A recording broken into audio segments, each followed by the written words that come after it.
Charging connector निकालने से पहले इस ब्लैक पेस्ट को हम कट करेंगे। कट करने के लिए ब्लेड भी यूज़ कर सकते हैं या ये ऐसा बेंड स्क्रैपर भी यूज़ कर सकते हैं। पेस्ट कट करने के लिए 280 हीट में रखता हूँ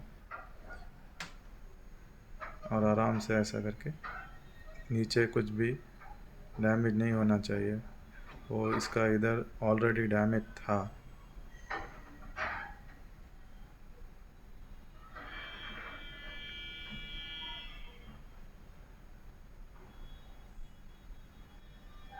आराम से निकाले।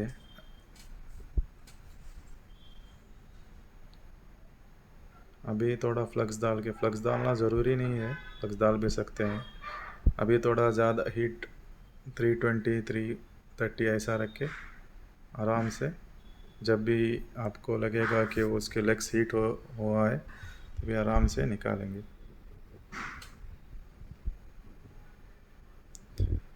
अभी निकाल के हो गया है। अभी इसके जो भी लेग्स रहता है उधर का पीपीडी क्लीन करेंगे, सब विक करके फ्लैट कर देंगे।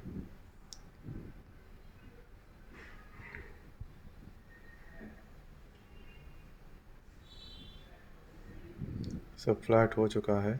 अब चार्जिंग कनेक्टर का जो भी वो ग्राउंड गोल्डन कलर रहता है उसको थोड़ा पीपीडी डाल के सिल्वर कलर कर देंगे।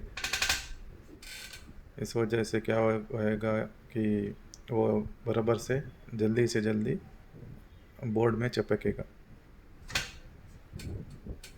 अभी थोड़ा पेस्ट डाल के सोल्डरिंग कर देंगे।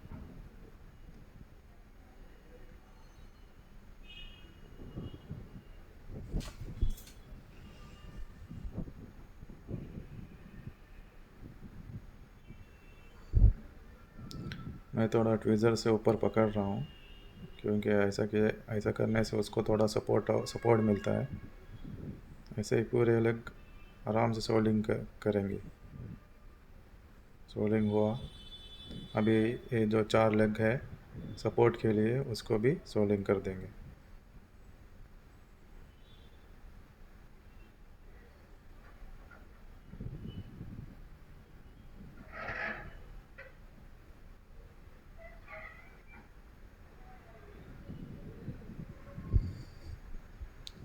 अभी नेक्स्ट इसको अच्छा करके क्लीन करके देखेंगे सभी परफेक्ट बैठा है।